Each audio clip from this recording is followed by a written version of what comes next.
Hi students, welcome to rational rapport channel. पिछली video में हम लोगों ने बात की थी types of price elasticity of demand के बारे में। आज हम लोग कर रहे हैं methods of measuring price elasticity of demand. तो मैं आपको कहूँगी इससे पहले वो पिछली वाली वीडियो ज़रूर देख लीजिए, तो ये आपको कॉन्सेप्ट अच्छे से और क्लियर हो जाएगा। तो पहला मेथड देखिए, मैं बता दूँ तीनों मेथड जो है, 3 मेथड है इसमें, तीनों मेथड प्रोफेसर अल्फ्रेड मार्शल ने रखे हैं। ओके, सो पहला मेथड है रेशियो या परसेंटेज मेथड। ये हम लोग कैसे निकालते हैं कि प्राइस में कितना परसेंट का चेंज हुआ, उसकी वजह से उसके प्रोडक्ट की डिमांड में कितना चेंज हुआ। फॉर एग्जांपल, इसका प्राइस बढ़ा या घटा, इस चीज़ की वजह से इसकी डिमांड में कितना चेंज आया, वो परसेंटेज हम निकालते हैं रेशियो या परसेंटेज मेथड से। तो यही वाला फॉर्मूला जो पिछली वीडियो में डिराइव किया था, ये इलास्टिसिटी ऑफ डिमांड का फॉर्मूला है। इसे ही हम लोग यहाँ इंप्लीमेंट करके देखते हैं रेशियो और परसेंटेज मेथड से कैसे प्राइस इलास्टिसिटी निकाली जा सकती है। प्राइस देखिए, ये ओरिजिनल क्वांटिटी है या ये ओरिजिनल प्राइस है। तो ये चेंज इन क्वांटिटी कितना आया, पहले 10 था फिर 9, तो चेंज इन क्वांटिटी 1 आया। ओरिजिनल क्वांटिटी 10 थी इंटू प्राइस, ओरिजिनल प्राइस हमारा 20 था, divided by change in price 20 से 25 यानी 5 चेंज इन प्राइस हुआ। ये 1 2 कितना हुआ 0.4। ठीक है, तो इसमें इलास्टिसिटी क्या है, लेस देन 1 है। लेस देन यानी रिलेटिवली इनइलास्टिक। ओके, तो ये क्या हो गया यहाँ पे, ED इज लेस देन 1। समझ में आया? तो यही है, इतना इजी रेशियो और परसेंटेज मेथड। सो स्टूडेंट्स, दूसरा मेथड है टोटल एक्सपेंडिचर मेथड, जिसे हम टोटल आउटले मेथड भी कहते हैं। अब एक्सपेंडिचर का मतलब क्या होता है, देखो ये जो प्राइस इलास्टिसिटी ऑफ डिमांड का केस है, ये कंज्यूमर बिहेवियर कॉन्सेप्ट है। ठीक है, माइक्रो इकोनॉमिक का कॉन्सेप्ट है। तो हम कंज्यूमर व्यू पॉइंट से देखते हैं एक्सपेंडिचर क्या है। खर्चा, जो भी एक्सपेंडिचर हम लोग कर रहे हैं, सामान खरीद के जो खर्चा होता है उसे हम एक्सपेंडिचर कहते हैं। तो हम उस एक्सपेंडिचर से भी पता लगा सकते हैं कि हमारा प्राइस इलास्टिसिटी ऑफ डिमांड का मेजरमेंट हम कैसे कर सकते हैं। तो कैसा है ये टोटल एक्सपेंडिचर, हम कैसे निकालते हैं, price multiplied by quantity demanded, ऐसे निकालते हैं ना। कितना खर्चा किया, तो कितना खर्चा किया आपने, कितनी क्वांटिटी ली, कितने प्राइस में ली, उसको मल्टीप्लाई कर दो, आपको पता चल जाएगा कि आपने कितना खर्चा किया, है ना। तो टोटल एक्सपेंडिचर मेथड हम ऐसे निकालते हैं, राइट। लेकिन इसमें टोटल एक्सपेंडिचर प्राइस से लिंक्ड रहता है ये मेथड में, क्योंकि देखिए ये तीनों चीज़ें हम लोगों ने कर ली है। इसके अंडर भी 3 टाइप्स आते हैं टोटल एक्सपेंडिचर के मेथड के अंदर, वो है ये 3। बट ये 3 जो नाम दिख रहे हैं, unitary, relatively elastic, relatively in elastic, ये सब नाम हम जानते हैं अगर आपने पहले वाली वीडियो देखी होगी प्राइस इलास्टिसिटी ऑफ डिमांड की, राइट। तो अभी आपको आसान जाएगा ये जानने में।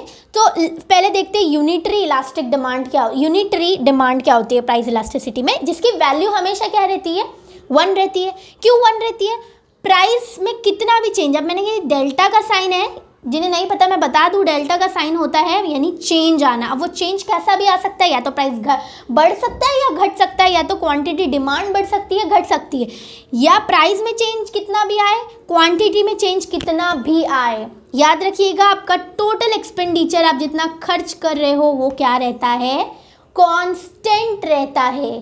ठीक है, तो ये अगर हो रहा है, क्योंकि देखिए कांस्टेंट रहा तो ऑटोमेटिकली आपका वैल्यू क्या आएगा, 1 ही आएगा टोटल एक्सपेंडिचर में। ठीक है, तो ये हो गया यूनिटरी इलास्टिक डिमांड, राइट। दूसरी है रिलेटिवली इलास्टिक डिमांड, जिसकी वैल्यू ग्रेटर देन 1 होती है। इसमें होता क्या है, प्राइस बढ़ रहा है लेकिन टोटल एक्सपेंडिचर कम हो गया है। ठीक है, प्राइस किसी भी चीज़ का बढ़ता है तो हम खर्च करना कम कर देते हैं। फॉर एग्जांपल आम के दाम अगर बहुत ज़्यादा बढ़ जाए तो हम कम खाते हैं। या कोई भी प्रोडक्ट ले लीजिए, चलिए आम तो सीजनल है, लोग ज़्यादा पैसों में भी ले लेते हैं बिकॉज वो ज़्यादा नहीं आता है।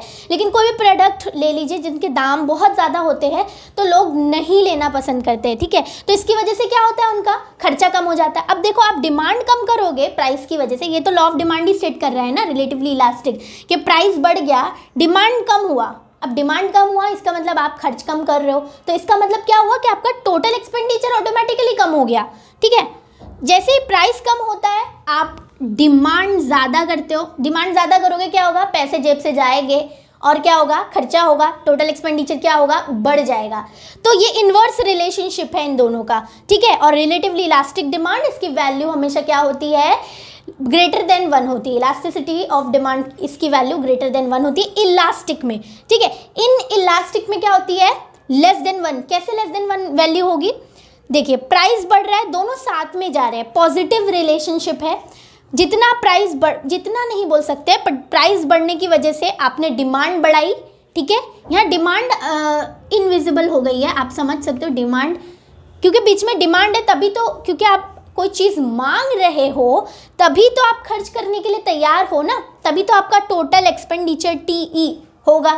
तो प्राइस बढ़ रहा है, डिमांड बढ़ रही है और उसी की वजह से हमारा टोटल एक्सपेंडिचर बढ़ रहा है। या तो दूसरा केस, प्राइस कम हो रहा है, डिमांड कम होगी, उसी की वजह से आप खर्च कम करोगे और आपका टोटल एक्सपेंडिचर कम हो जाएगा। इसीलिए यहाँ पे इलास्टिसिटी ऑफ डिमांड की वैल्यू रहती है लेस देन 1, इसीलिए इसे इनइलास्टिक कहते हैं, ठीक है। तो ये 3 है methods under total expenditure method, जिन्हें हम टोटल आउटले मेथड भी कहते हैं। चलो अब करते हैं हम थर्ड मेथड, जो है पॉइंट और ज्योमेट्रिक मेथड। तो पॉइंट मेथड के थ्रू कैसे करते हैं, बहुत इजी मेथड है ये, इसमें कोई कैलकुलेशन ज़्यादा नहीं है। क्या है, lower segment below a given point, ये एक हमने बना लिया graph, divided by upper segment above a given point. समझो बात को, एक पॉइंट दिया है उसको फोकस में रखना है। फॉर एग्जांपल ये पॉइंट P2 मैंने लिया है, तो lower segment below a given point, एक पॉइंट हो गया मेरा P2, इसके सेगमेंट को, इतना पूरा segment divide by upper segment इसके, तो इस हिस्से को डिवाइड करेंगे इस हिस्से से। अगर ये पॉइंट लिया तो ये पॉइंट लिए तो इस हिस्से को डिवाइड करेंगे नीचे वाले हिस्से को उसके ऊपर वाले हिस्से से। तो ऐसे हम डिवाइड करेंगे तो हमको इलास्टिसिटी मिलेगी। अभी कहाँ कैसे मिलेंगी इलास्टिसिटी, हम समझ अज्यूम कर लेते हैं कि हमने जो ये डी कर्व है AB करके, उसको हम लोगों ने 8 सेंटीमीटर लिया, यानी 2 सेंटीमीटर इधर, 2, 2, 4, 2, 6, 2, 8, ठीक है। 8 सेंटीमीटर की ये लाइन है, ऐसा अज्यूम कर रहे हैं हम लोग। तो अगर ये फॉर्मूले के हिसाब से गए और हमने ये पॉइंट को देखा P2 को, तो हमको लोअर सेगमेंट क्या मिल रहा है, P2B, ठीक है। अगर हम P2 को देख रहे हैं तो P लोअर सेगमेंट है P2B, अपर सेगमेंट क्या है P2A। क्या वैल्यू है इसकी, P2B की क्या वैल्यू होगी, 2, 2, 4, 2, 6 और P2A की वैल्यू क्या है 2। क्या आंसर आ रहा है 3। इलास्टिसिटी क्या होगी, मोर देन 1 है, यानी परफेक्टली इलास्टिक है, ठीक है। सो इलास्टिसिटी ऑफ डिमांड क्या होगी, मोर देन 1, इलास्टिक डिमांड है।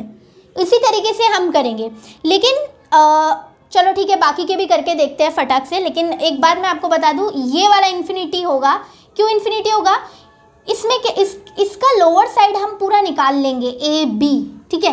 लेकिन इस पॉइंट को अगर कंसिडर करें तो इसका अपर साइड कुछ है ही नहीं, ठीक है। तो इसीलिए ये इन्फिनिटी कहलाएगा, परफेक्टली इलास्टिक डिमांड कहलाएगा, ठीक है। और यहाँ पे देखिए हम अपर साइड लोअर साइड कैसे करेंगे, इसमें कुछ है ही नहीं, अपर साइड है पर लोअर साइड नहीं है। लोअर साइड बीइंग 0, इसका वैल्यू क्या आएगा 0। तो इसका वैल्यू 0 आने की वजह से ये क्या है, परफेक्टली इनइलास्टिक डिमांड है, ये इन्फिनिटी हो जाएगा, परफेक्टली इलास्टिक डिमांड। ये हमने देखा पॉइंट P हमको खुद ही मिल गया, ये अभी हम लोग ने सॉल्व किया है, ठीक है। उसी तरीके से एग्जाम्पल के तौर पे पॉइंट P2 सॉल्व किया था, अब हम P1 लेके देखते हैं। चलो ठीक है, P1 ले लिया, इसको मैं रैप कर देती हूँ।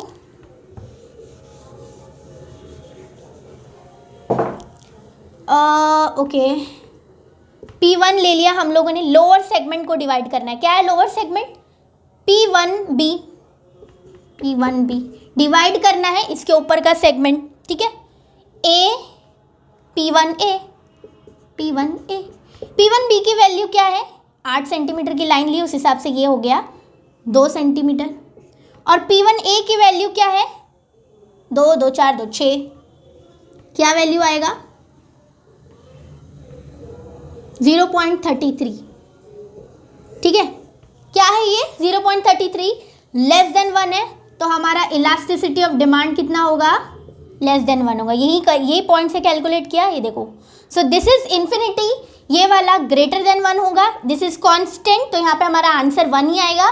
और ये है लेस देन 1, तो यहाँ पे हम लोगों ने अभी निकाला, ठीक है, और ये है 0, ठीक है। सो इस तरीके से हमें पूरी टाइप्स ऑफ प्राइस इलास्टिसिटी देखने को मिल जाती है, ठीक है। सो ये हो गया पॉइंट ज्योमेट्रिक मेथड। इस तरीके से हमने तीनों मेथड जो है प्राइस इलास्टिसिटी ऑफ डिमांड के देख चुके हैं। तो फ्रेंड्स, आगे इसी तरह की वीडियोस के लिए चैनल को सब्सक्राइब करना ना भूलें और नीचे बेल आइकन ज़रूर प्रेस करें ताकि मेरी आने वाली जो नोटिफिकेशंस है वीडियोस की वो आप तक पहुंच सके। So see you in next video, bye.